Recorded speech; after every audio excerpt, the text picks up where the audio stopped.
Hi, welcome to this week's Dragonblade Authors Unplugged. Look, we've got an extra full house this week. We've got Fil Reid, Emily Royal, Mary Lancaster, Susan King, and Emily Murdoch popped in from a previous week. Ladies, thanks so much for taking the time to join us. Thank you. Thank you. I'm so excited. And Brenna Ash also has a release this week. It's The Lion's Last Gamble. And we'll make sure we catch up with her another time, but I'll pop the link in the comments so you can grab it if you haven't. But let's just dive right in with Mary's book, which is A Ghost in the Garden. It is book 3 in the Silver and the Gray series, which is a slow burn, right? Mary, can you tell us about that one? I can't hear Mary. Still can't hear Mary. We could hear Mary, and now we can't hear. Let's see.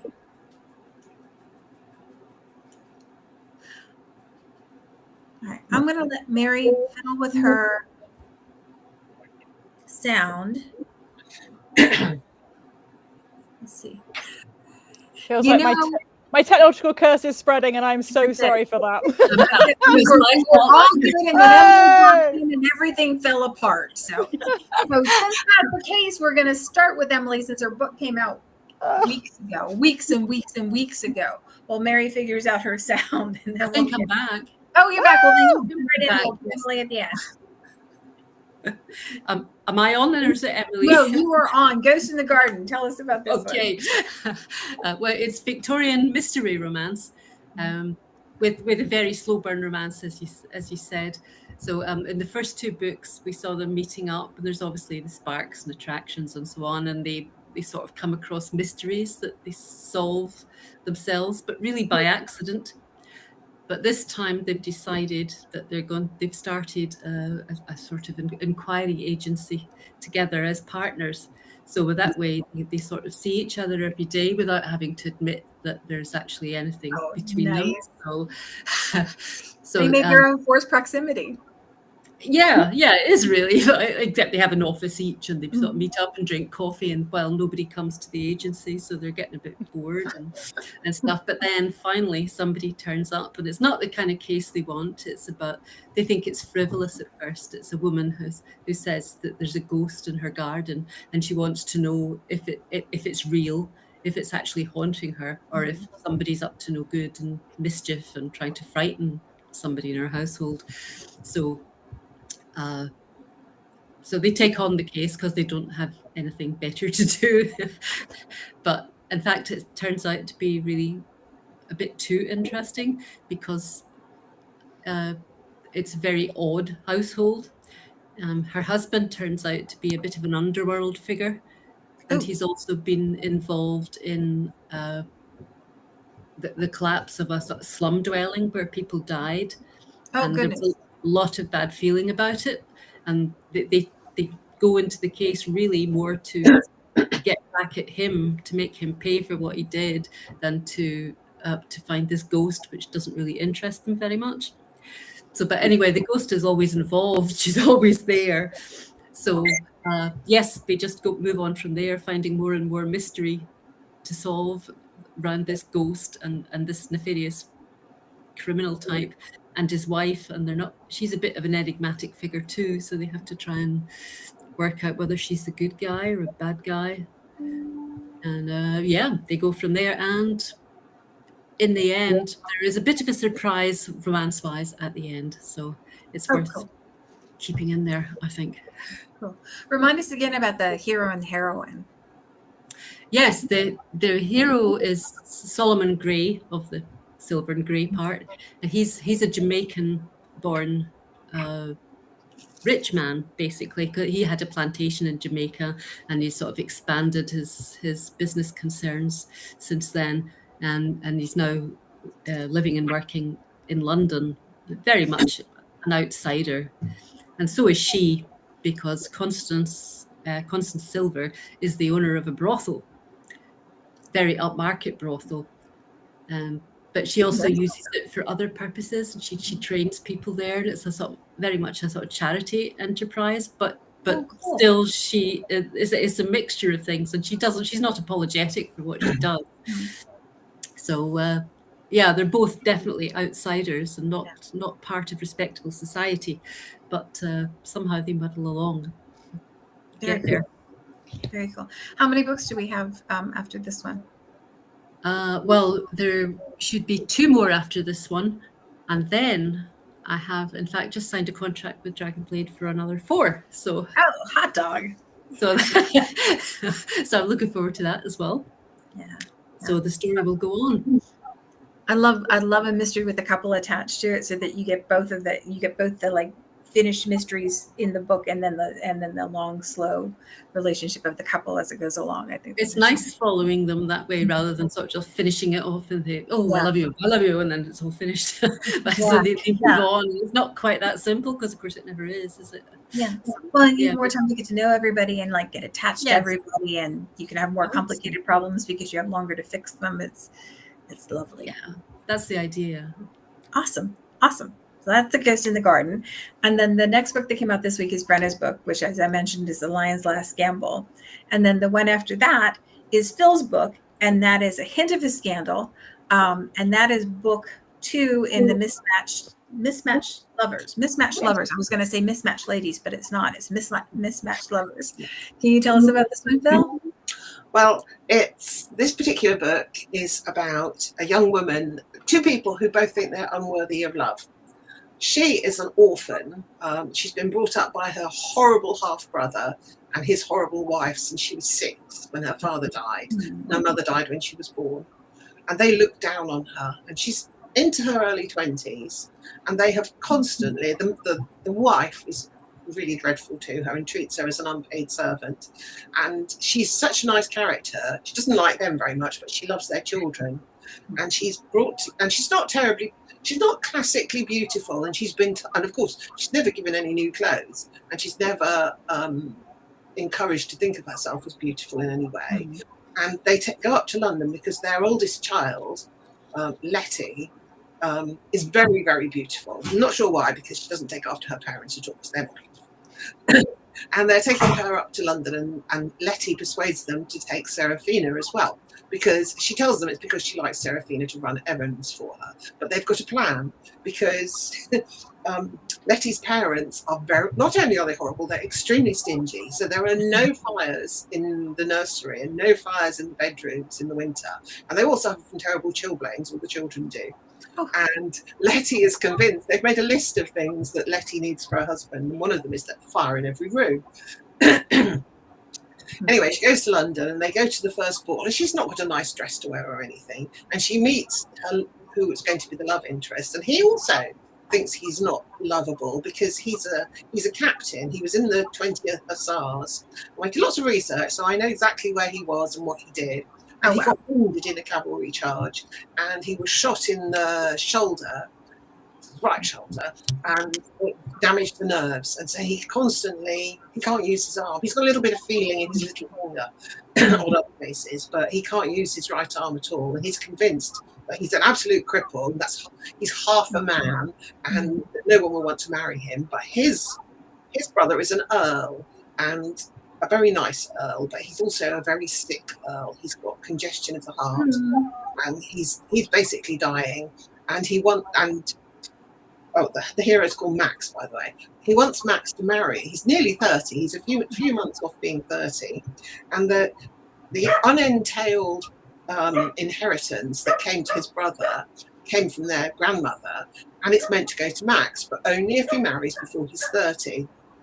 And so he's running out of time. Yeah, he's like, I'll marry the first woman I see in that case. Anyway, the first woman he happens to see is Seraphina, and she doesn't want to marry someone who isn't interested in the same sort of things as she is, and he is interested in the same sort of things. And he takes her to a not very romantic at all, takes her to the British Museum, and Letty is horrified because why would you want to go to the British Museum? It's very boring. I wouldn't want to go there. Anyway, they go, and he actually makes an offer for her, and both of them think the other one doesn't love them, couldn't possibly love them. But they're both of them falling in love with the other one under the complete misapprehension that they're unlovable and they can't be loved back. So they think they're entering into a business-like relationship. And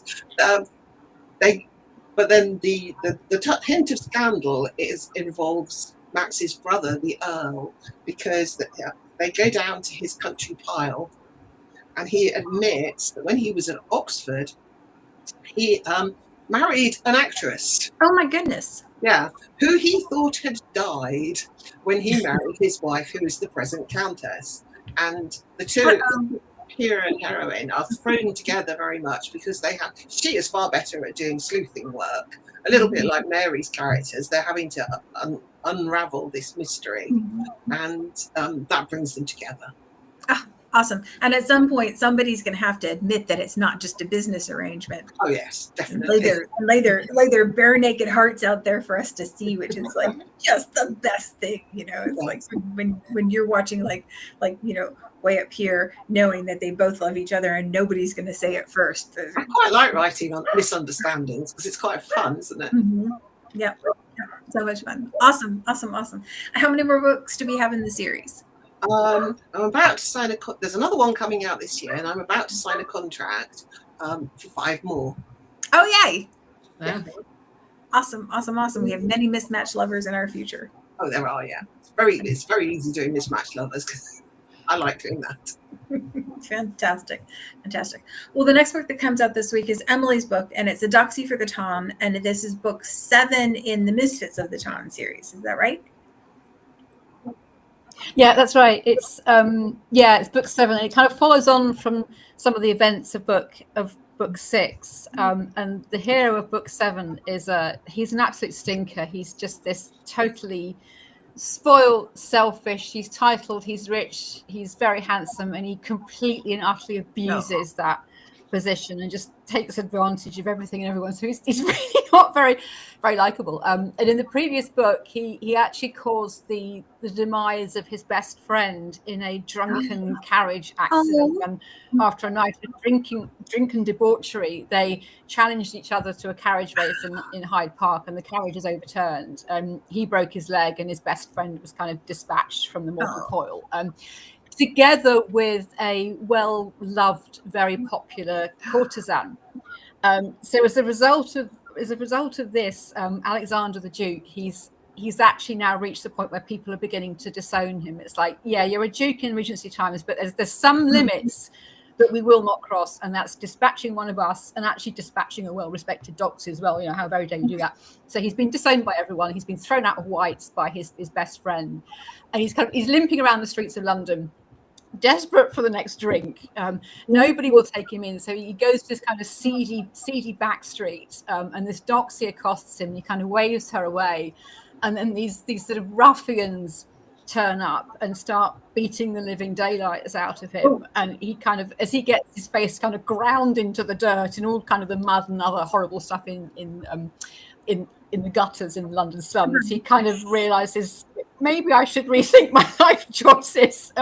This is if I have a life at the end. And as he kind of blacks out, it's like, oh, well, this is maybe my just desserts for kind of causing the death of my best friend. And then he wakes up in his bedroom, and he's totally clean. He's all sweet smelling, so nothing like the gutter of London slums. And he's like, how on earth did I get here? And he hears his voice in the background, and it's this doxy.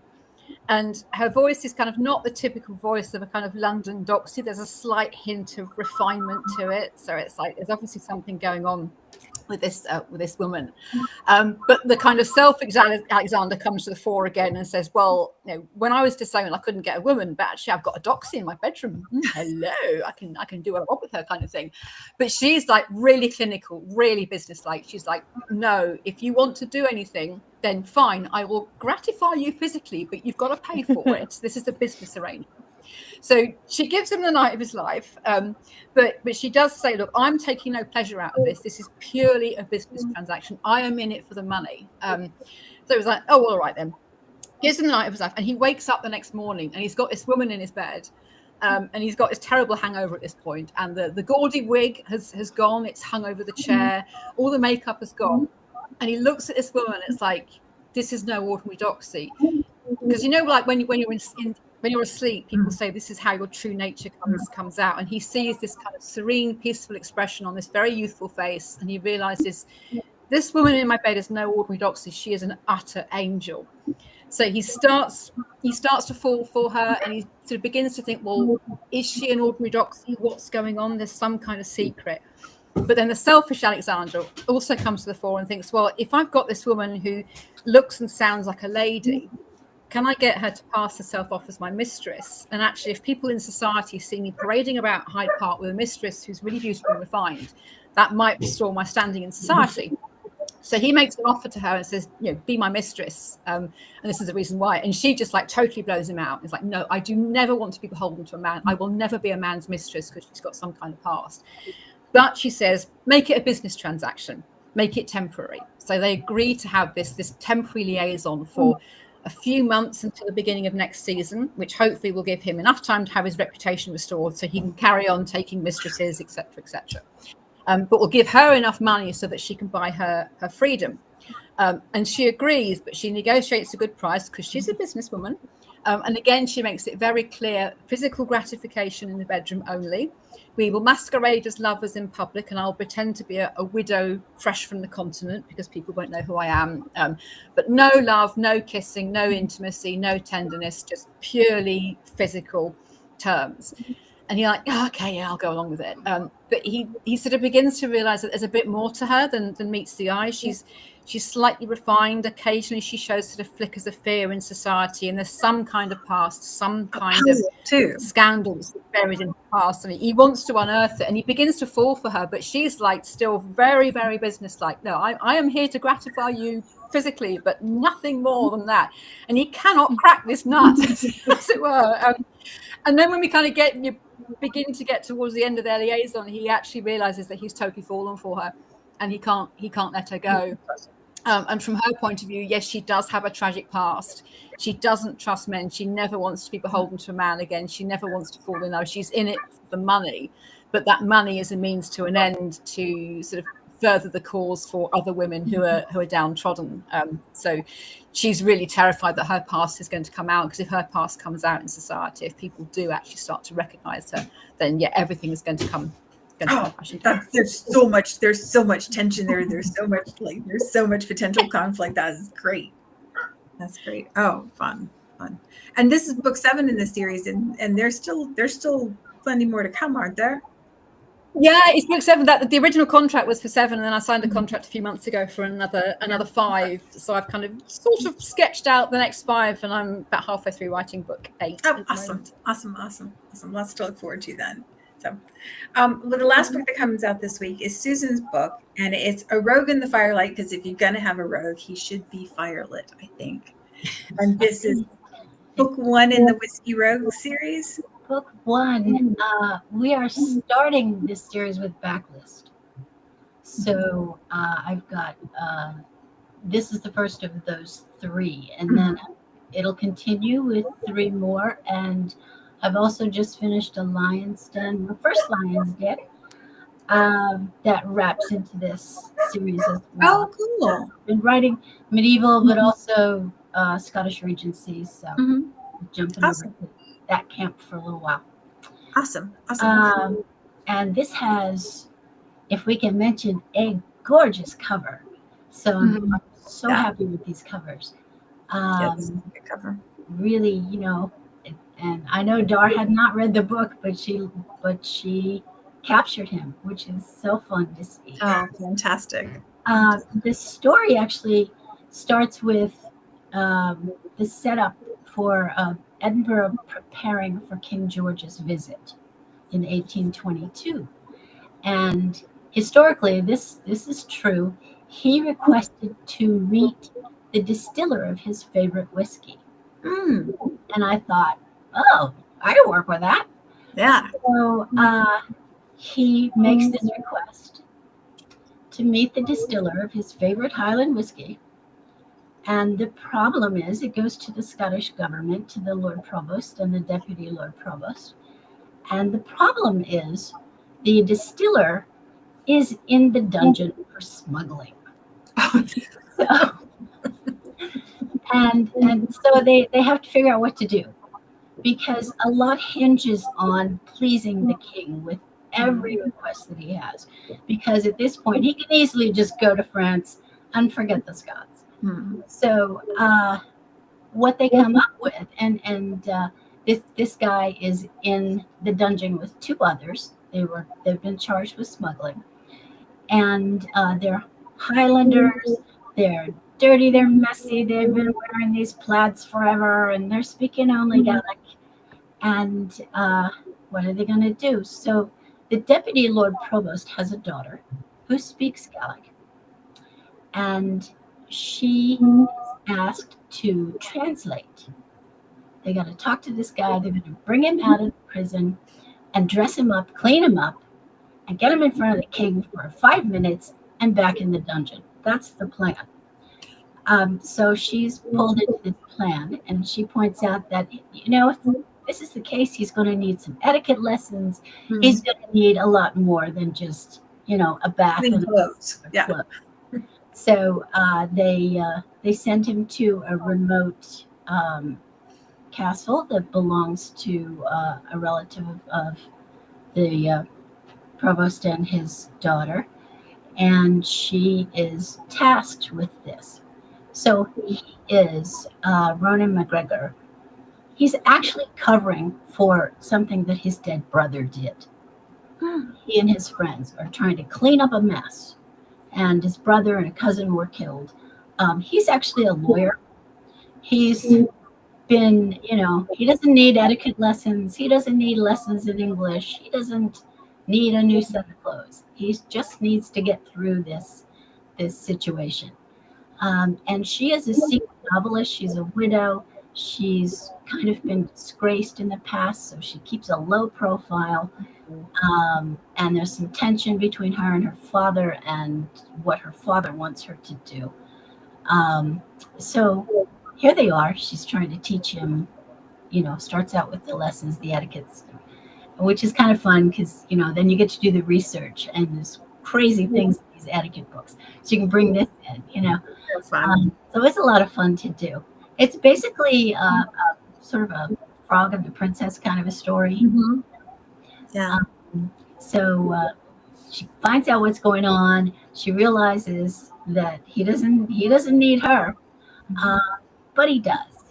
He has his own little bag of rocks, as they say, and some things he's got to clean up for himself. And now that he's back in the Highlands, they don't know, as they send him to this estate with her, that he's actually not too far from where his lands are.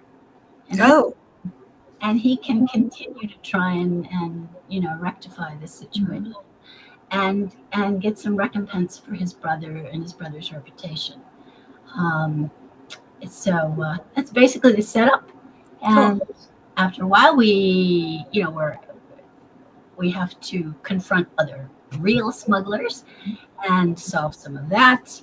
And he is very good for her. Her name is Ellison, and he's Ronan.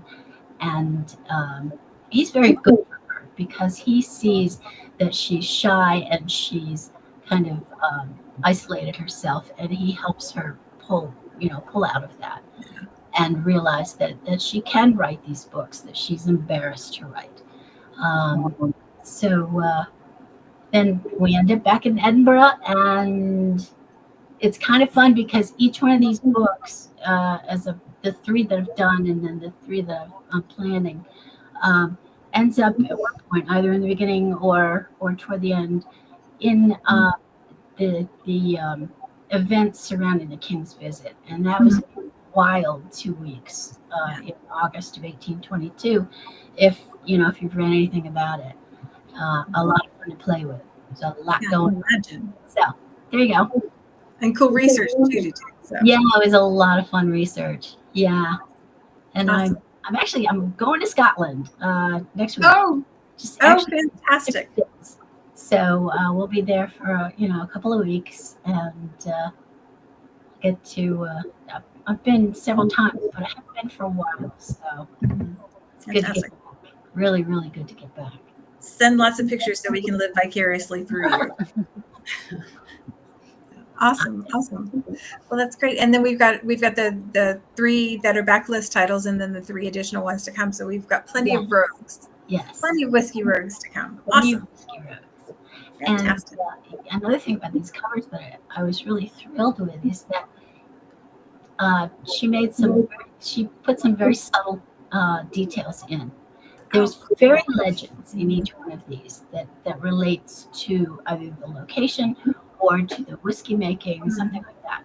And so she's put like a little Tinkerbell, figure, kind of very, you have to really look, and, a whiskey keg or something in the background. So there's some little Easter eggs on the cover, which Very is cool. really fun and sweet. Very cool. Very cool. Well, the book that came out weeks and weeks, like up to almost months now at this point. All right. Is Emily's book, and it is not a Is it The Test? Not a Chance in Hell. Not a Chance in Hell. Not a Chance in Hell. And it is book 6 of the Chances. Yes. So apologies, I have been absent. I've been doing live book events, which is really, really, really exciting. But unfortunately, because I run on UK time and Evelyn runs on US time, trying to find a time for me to come has been a challenge. Except this week we've got all the UK people. Well, we take over. I just waited for my people to turn up, and there's enough of us now that we can get enough sway. So yes, I didn't even say Eastern time. I said just put it, put it in UK time, the real time of day. Oh dear, right. Don't hate me in the comments, everyone. I love our American brothers and sisters. So, Not a Chance in Hell. This is book 6 of the Chances series. And if you have been following along, welcome. Thank you so much. If you haven't, pause this video, go back, read books 1 through to 5. Now you're all caught up. Fantastic. So for those of you who are choosing not to do that, books 1 to 4 follow 4 brothers. And we're now in the next generation. So the 4 brothers are in the Regency era, and now we're looking at their grown-up children who are finding love in the early Victorian era. And Not a Chance in Hell focuses on Lady Liliana Chance. She is the eldest of all her siblings, and she has always been raised to be very exacting, very precise, very perfect. She is more than aware that she will need to marry extremely well. She's very beautiful, she's very confident, but she has a little bit of arrogance about her. She knows that she's very beautiful, she knows that she's very clever, and so her expectations for marital prospects are incredibly high. Arthur, bless him, is the new Earl of Tensby. He never expected to be the Earl. His brother was the Earl, and he was very much a spare, never given a huge amount of focus or education, so he got up to quite a bit of mischief. And he is now inheriting this slightly crumbling estate, slightly crumbling title, and there's no heir. He is it. The line will end, the name will die out. And so he decides, with his butler, who is like, I'm not playing any part of this. I'm not agreeing. This wasn't my idea. You cannot blame me if this goes wrong. That he is going to go out and marry the first beautiful woman he finds. So Lady Liliana, much against her will, attends a ball with her mama, accidentally falls out of her carriage, is mortified by the fact that she was not perfect, but is caught by an incredibly handsome man who, while in dip, proposes to her. Oh, It doesn't go down well. Liliana is absolutely horrified. She's heard of the Tensby estate. She knows that it is not a very well-respected family. And she gives him an incredibly public dressing down. And this, because he is the oppositional man that Arthur is, Arthur goes, brilliant, I will definitely marry you. And what precedes is a courtship in which Liliana is absolutely not willing to participate, and Arthur, who goes from 0 to 100 and violently attempts to woo this woman. And of course, there are barriers to break down, secrets to reveal. There are reasons why the estate is in such a terrible state. There are reasons that Liliana is desperate to be perfect. But unfortunately, she wants nothing to do with him, and he wants nothing more than her. Oh, fantastic. That's fantastic. Oh, I had so much fun writing this one. I think because Liliana is the sort of female character that I would love to be. Like, those thoughts we have when someone's talking to you and they're so dull and you're trying to escape them, and in your head you're just like, I just could not care less. She's saying that. Because she is so confident. She's from a very good family, and she knows that she's got a great dowry. She knows she's very pretty. But that does mean that she's got to be brought down a few pegs, because at the end of the day, you can't go through the world treating people like they're beneath you, because that's not very kind. So I quite like the idea that both my hero and my heroine have something to learn. I do love the trope of like, she can fix him, but I also quite like it when actually they can fix each other and they both have something to learn and they both have a journey to go on. And of course, you will be interacting with all of Liliana's siblings. And at the end of the book, there's a little note to tell you which book number to look for if you like a particular sibling and want their love story. So you've got lots and lots of books. I think there's going to be 20 in this series because all the four brothers really like their wives. So everyone's got at least 3 or 4 children. And there's some blended families as well. So the eldest brother, who's now the uncle of this generation, he has a blended family. So there's a lot of children who are growing up into their late teens, early 20s, mid-20s, and they are all very, very different from each other. They are, of course, always different from their parents, who they absolutely are not going to grow up to be. And hijinks ensues in every single book. Oh, fantastic! Well, it sounds like a lot of fun, and I'm glad that you could join us to. Well, thank you for having me. See, he's glad too. Everyone's glad. Sorry, that's my new puppy wanting to play. Announcing their presence already. Boy or girl? Sorry, I couldn't hear you from the barking. Girl, boy, dog. We have a girl dog and a boy dog, and the girl dog is a new puppy, and she wants to. She's barking because she wants to play with the boy dog, and the boy dog is snarling, saying, "Just leave me alone." There's a romance in that. There is a romance in that. That is, like that. There's the built-in tension. It's a big age gap romance. He's like 10 and she's 14 months. So in like dog years, it's like, I don't know, 70 and 20 or something, isn't it? It's not that off. Ladies, it was delightful to talk to you this week. I really appreciate you taking the time. We're gonna scoot so that the dogs can do what the dogs need to do. And I will catch you for the next week. And I'm going to remind you that Dragonblade books, when they're on pre-order or released, because they are the best deal then. But if you take them then, you can always read them Kindle Unlimited. So, thanks so much. Thanks so much, everyone. Thank you.